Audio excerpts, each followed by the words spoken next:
안녕하십니까? 스피치가 스펙을 이긴다의 저자 공미정입니다. KBS 스튜디오의 천일야화, 쾌에 얽힌 야한 이야기, KBS 아나운서 이계진 충격 방송 비화, 뉴스를 말씀드리겠습니다. 딸꾹. 오늘은 13번째 낭독 시간입니다. 읽어드릴게요. 그 누가 아랴. 가수 박일남 씨의 갈대의 순정을 불러보자. 사나이 우는 마음 그 누가 아랴. 바람에 흔들리는 갈대의 순정. 이 노래에서 그 누가 아랴 알랴를 할 때마다 방송 중에 뒷이야기들이 생각나서 혼자 미소도 짓고 실소도 하고 폭소도 터뜨린다. 그리고 때로는 안타깝기도 하고 분통이 터지기도 한다. 어느 날 새벽 5시 뉴스 원고를 책상에 놓고 출입문을 잠근 바람에 건물 밖 창틀로 기어들어가 원고를 꺼내기 위해서 사다리를 놓고 기어오르다 사다리를 안고 나자빠졌던 일도 있었다. 모두가 잠든 새벽에 혼자서. 뉴스 시간에 늦어서 뛰다가 엎어져 무릎이 깨지고 정강이에 피가 흘러도 아무렇지도 않게 앉아서 방송을 해야 했다. 너무 급한 나머지 바지도 못 입고 어쩔 수 없이 팬티 바람으로 스튜디오로 뛰어가서 아무렇지도 않은 척하고 시원시원하게 뉴스를 진행했다. 속으로는 그 누가 아랴다. 최근에 TV 화면을 보면 남자 진행자들이 포켓치프를 하고 나오는 사람이 많아졌다. 그러나 더 오래전에는 더 많은 사람들이 아니 아나운서는 무조건 포켓치프를 하고 다녔던 때가 있었다. 60년대까지라고 알고 있다. 당시 아나운서들의 사진첩을 들춰보면 아주 멋스럽게 차려입고 기본으로 하이칼라에 포켓치프를 한 신사의 모습들이다. 그러던 분위기가 언제부터 왜인지는 몰라도 슬그머니 후퇴해서 포켓치프 문화가 사라졌는데 아마도 검소한 복장을 선도하기 위한 시책 때문이 아니었겠나 하는 생각이다. 그 후로는 아나운서 중에도 네로라 하는 몇 명만이 끈질기게 포켓치프를 하고 다녔는데 복식의 원칙으로는 양복의 가슴께에 달린 주머니는 만년필 꽂으라는 것이 아니라 반드시 포켓치프를 해야 한다고 함. 수요가 적으니까 오히려 별난 사람으로 보이기도 했다. 무슨 바람둥이 제비족으로 보인다는 뜻이다. 그러던 포켓치프 유행이 근래 몇 년 동안에 부활된 느낌이다. 공개방송이나 대담방송의 MC 또는 뉴스 아나운서도 포켓치프를 앞다투어 하게 됐다. 이 포켓치프와 관련해서 기절초풍할 이야기가 있다. 아마 세계 패션계에 보고해도 전례가 없을 기발한 이야기일 것이다. 이정부 아나운서는 방송도 일품이지만 술 실력과 노래 실력도 따를 자 없고 유머와 재치가 넘치며 장난기도 둘째가라면 서러워할 정도였다. 엘 아나운서도 방송 중에는 꼭 포켓치프를 하는데 하루는 TV 뉴스를 하려는데 포켓치프가 간 곳이 없었다. 순간 재치와 장난기가 함께 번득이며 묘안이 생각났다.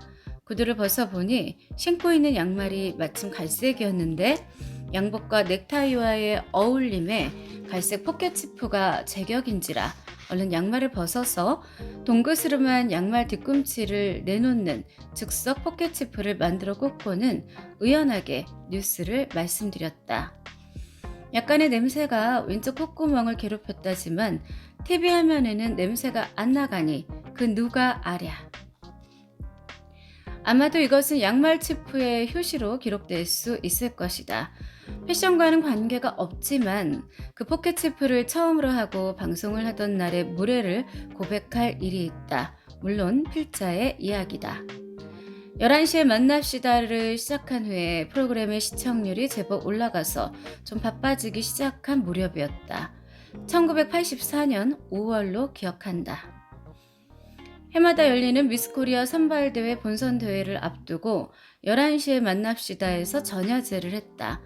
다음날 열릴 본대회와 같을 수야 없지만 화려한 조명이 비치는 특집방송 무대에서 공개적으로 미녀들이 첫 선을 보이며 가슴을 설레는 날이다. 향수 냄새와 화려한 의상, 그리고 마음껏 뽐낸 헤어스타일과 화장술, 정말로 오밀조밀 아기자기 짭짤한 미녀들의 잔치다. 그 미녀들의 숲속에서 필자는 전야제 MC를 했다. 황홀한 기분으로 진행을 했겠지만 내심 부끄럽고 미안하고 죄되는 것이 있었다. 그 무렵에는 아침부터 저녁까지 생방송이다, 녹화다, 리허설이다 뛰어다니고 그 전날은 밤샘 숙지까지 했던 터라 사흘째 속옷을 갈아입지 못해 움직일 때마다 땀에서 비롯된 쉰 냄새가 풀썩거릴 때였다. 그러나 땀에 절은 사흘 된 속옷을 입고 있다는 사실을 그 누가 아랴. 미안해서 어쩌나. 미인 여러분, 딴 뜻은 전혀 없습니다. 숨이 찰 때 말을 해본 사람은 약간 상상이 갈 것이다. 100m 달리기를 하고 나서 뉴스를 한다고 상상해보자. 아나운서는 가끔 그런 경우를 당한다. 생방송 펑크 일보 직전에 죄 없이 대타로 스튜디오로 뛰어들어가면 뛰었기 때문에도 숨이 차지만 남의 방송을 어떻게 하는지도 모른 채 마이크 앞에서 입을 열어야 하는 두려움에 더욱 숨이 차고 떨린다. 베테랑 아나운서도 마찬가지다. 큐를 주면 거친 숨소리를 죽여가며 멘트를 하는데 이건 순전히 분노의 치를 떠는 목소리가 된다. 차라리 울고 있다는 표현이 옳을 것이다. 필자가 십수년 전에 밤샘 숙직을 하던 날 새벽녘에 고난잠이 들어 첫 뉴스 시간에 늦었을 때 팬티를 휘날리며 고요와 정적이 가득한 복도를 지나 스튜디오에 도착해서는 풀썩 주저앉아 숨이 턱까지 차서 울며 불며 쉬었다 읽었다 뉴스를 했던 기억은 지금 생각해도 가슴이 터질 것만 같다. 뉴스를 말씀드리겠습니다. 최규하 국무총리는 어쩌고 저쩌고 이러고 저러고 했습니다. 울고 싶은 마음, 죽고 싶은 생각, 숨어버리고 싶은 심정을 그 누가 아랴. 라디오 생방송 중에 단단히 약속한 출연자가 안 해오시면 대체하기가 그렇게 어렵지는 않다. 연예인 A씨가 안 오면 B씨를 전화 연결이라도 하면 되고 K교수가 안 오거나 못 오면 M교수를 전화로 연결해도 사고는 모면한다. 그러나 TV의 경우는 대책이 없다. A씨가 오기로 약속이 됐으면 A씨에 맞추어서 자막도 준비하고 필름도 편집해서 준비하고 경우에 따라서는 사전에 입도 맞추어야 하는데 B씨가 나와서는 될 수가 없는 노릇이다. 1988년 겨울이었다. 아리랑에 관해 연구도 많이 하고 책도 쓰신 K모 교수를 초대해서 한민족과 아리랑에 관한 이야기를 하기로 했던 날 아침 생방송에 나와야 할 K 교수가 방송이 시작됐는데도 나타나지를 않는 것이다. PD와 MC는 속이 탈 지경이었다. 칼같이 시작되는 생방송인데 어쩔 것인가. 뒷순서를 앞으로 당겨 생글생글 웃으며 아무 일도 없는 듯이 우선 방송을 시작했다. 전 스태프들이 콩튀듯 팥튀듯 대책을 세우고 있었음은 두말할 필요도 없다. 앞당겨 까먹은 뒷순서는 더할 얘기도 없지요. 어차피 MC와 부연사로 나온 분과 아리랑 이야기를 시작했다.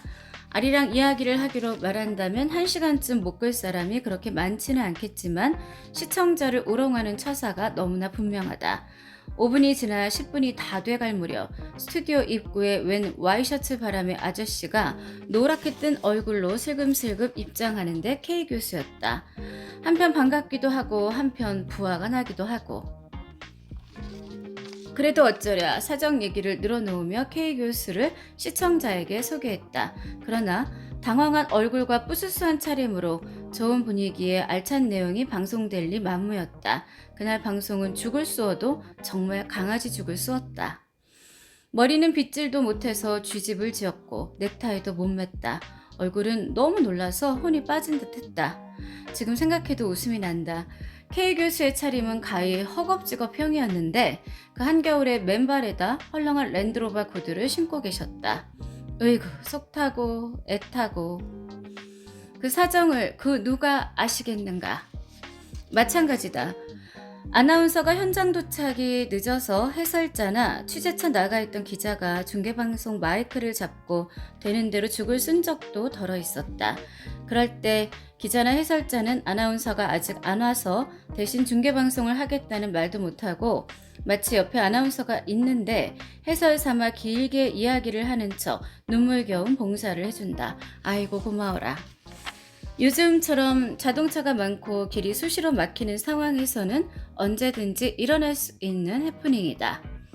해설자는 아나운서가 없을 때뿐만 아니라 아나운서가 배탈 설사가 났을 때도 연극을 해야 한다. 물론 해설자가 배탈이 나거나 설사, 빈뇨 또는 지각을 해도 아나운서는 기가 막히게 커버해 줄 수 있다. 결국 아나운서가 배탈이 나서 화장실을 갈 때마다 해설자는 혼자서 말이 많아야 하는 것이다. 네, 3번 타자 타석에 들어섰습니다. 제 1구 쳤습니다. 아, 센터 쪽으로 쭉쭉 뻗는 공. 과연. 그러나 센터필더 달려나와서 잡았습니다. 아웃, 3아웃 체인지. 네, 땡땡고등학교 수비가 퍽 안정돼 있습니다. 이때 아나운서의 아랫배가 꼿꼿해지면서 신호가 오고 해설자에게 괴로운 표정을 하고는 둔부를 가리키며 일보러 갈 테니 후사를 부탁한다는 수화를 한 후 중계하던 자리를 뜨면 해설자는 외로운 해설을 시작한다. 아, 그 괴로운 사연을 그 누가 아랴. 1982년 1월 22일은 남북통일을 위한 통일헌법을 제정하자는 제안을 했던 전두환 대통령의 국회 연설이 있던 날이었다. 그날 필자는 숙직이었다. 그 무렵만 해도 대통령의 말씀은 곧 특집으로 이어지는데 한 가지 프로그램만 만드는 것이 아니라 국내 방송용, 해외용, 사회교육방송용 등 채널 특성에 맞게 여러 편을 만들게 된다. 후다닥 뚝딱 도깨비 살림을 한다고 해도 방송 시간을 잡아놓고 일각일각 시간은 다가오는데 번갯불에 콩을 구워 먹는 식으로 특집 프로를 만드는 데는 피가 마를 지경이다. JTBC 밤 10시 45분 통일헌법 제정 제의에 대한 영어방송을 예정해놓고 죽어라 제작을 하는데 손이 떨리고 입이 떨리는지 NG가 연발이다. 예정 시간을 연장해가며 애꿎은 음악 감상 프로만 계속 나갔다. 스튜디오에는 그 상황을 격려해주는 독려하는 높은 분들이 웅성웅성, PD는 점점 쫄아들어가며 땀을 비질비질 흘린다. 결국 예정보다 30분쯤 늦은 밤 11시 15분경에야 완성된 테이프를 주 조종실에 걸어놓고 K모 PD는 기진맥진했다. 안방에서 편안히 프로그램을 즐기던 시청자들이야 그 긴박한 사정을 그 누가 아실 것인가. 같은 날 대북용 사회교육방송팀의 특집 제작 풍경은 어떠한가. 국내 방송이 자정에 끝나면서 땡소리와 함께 사회교육방송이 이어지는데 역시 편집 작업이 늦어져 계속 마음들을 태우고 있었다. 방송 개시 1분 30초 전에 겨우 마무리 편집이 됐다. 테이프를 들고 주 조정실을 향해서 뛰는 엔지니어 조장의 행동은 눈물이 날 지경이었다. 신발이 미끄러운지 냅다 벗어 던지고 맨발로 번개같이 뛰는데 그야말로 비호였다. 후다다닥 철커덕 테이프를 걸어놓자 땡 하고 자정이 되니 사회교육방송은 아무 일도 없었다는 듯 시작됐다. 그 또한 그 누가 아랴. 피를 말리고 심장이 멎는 느낌의 그 누가 아랴 사건이 또 하나 있다. 월탄 박종화 선생이 1981년 1월 모일에 세상을 떠났다. 그의 겨울도 유난히 추웠다. 그래서 신병이 있었던 분들인지 아니면 추위와 노환이 노령의 명사들을 못 견디게 했는지 불과 한두 달 사이에 이원수 선생, 조은파 선생들이 잇따라 세상을 떠났다. 월탄 선생의 부음이 들렸던 그날 오전 11시에 벼락특집 명령이 내려졌다. 월탄 선생의 단순 별세 소식만을 전할 것이 아니라 추모 특집을 만들어야 하지 않겠냐는 것이었다. 방송 시간은 그날 밤 10시 50분. 월탄 선생은 한국 문단의 거목이기도 하지만 서울신문사 사장을 지낸 언론인이기도 했다. 벼락이 떨어진 담당 PD는 쭝얼쭝얼 투덜투덜 할 수밖에 없었다. 물론 고인에 대한 불경의 뜻은 아니었다. 어떻게 한 시대의 위대한 문인의 일대기를 담은 특집 프로그램을 한나절에 만들라는 거냐는 뜻이었다. 그것도 TV 특집인데. 그러나 장인은 숙명적으로 해야 한다. ENG 카메라를 동원해 빈소를 찾고 문인들을 찾아다니며 인터뷰를 하고 고인에 관한 필름을 뒤지는 한편 원고를 쓰고 밥 한술 못 먹고 편집 완료한 시각이 방송 예정 1시간 전이었다. 그야말로 불안초조였다. 만약 원고를 읽다가 NG가 나면 어쩌나, 음악 효과가 틀리면 어쩌나, 기계라도 말썽을 부리면 어쩌나. 저 긴장 속에 작품이 끝난 것이 거짓말같이도 10시 45분이었다. 테이프를 리와인드 시켜서 주 조정실까지 들고 뛰어 송출기에 걸어놓은 것이 밤 10시 49분. 1분 후인 10시 50분에 정상 스타트. 어디가 어때서? 보는 이야 그 사정 알까마는 우리는 정말 땀나고 피마르고 심장 멎을 일이다. 그러나 그 누가 아랴. 그럴 때 우리가 믿는 말이 있으니 전설적으로 들려오는 말씀이다. 그래도 방송은 나간다. 그래도 지구는 돈다를 불법 복사한 장이들의 명언이다.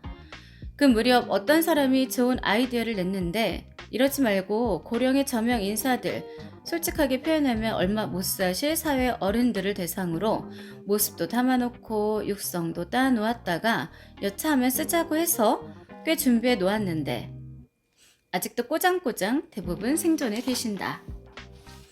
유신시대 장충체육관에서 대통령 선거가 있었다. 통일주체국민회의 대의원들이 모여 대한민국의 대통령을 뽑는 것이다. 세계의 많은 나라 가운데 체육관에서 대통령을 뽑는 나라가 별로 없을 것이다. 어쨌거나 장충체육관에서 대통령이 탄생되는 것이다. 그것이 역대 대통령이 체육에 온 정력을 쏟게 된 연유가 됐는지도 모르겠다.